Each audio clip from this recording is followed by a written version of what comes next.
Tap the System Tools button, then Patient and Review. Tap Add Worksheet to select a template. Tap to select and check off the corresponding findings. Tap and type in the comment field to add additional information. Tap Save when complete. To review patient data, tap the System Tools button, then iStation. Select the patient to review images or worksheets. Tap the icon to enter the export queue. Tap the network icon to choose the DICOM server network. Navigate back to iStation. To transfer a single saved image or cine, select the image and tap the Send icon.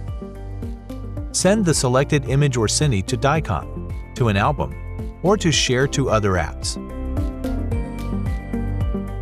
To transfer multiple saved images or cine, tap Select, then check all desired images.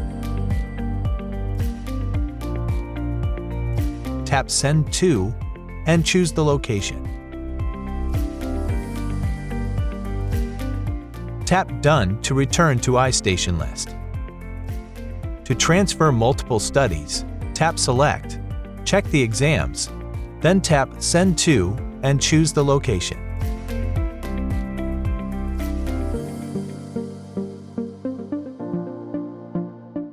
Tap Done and quit iStation by navigating back with the arrow.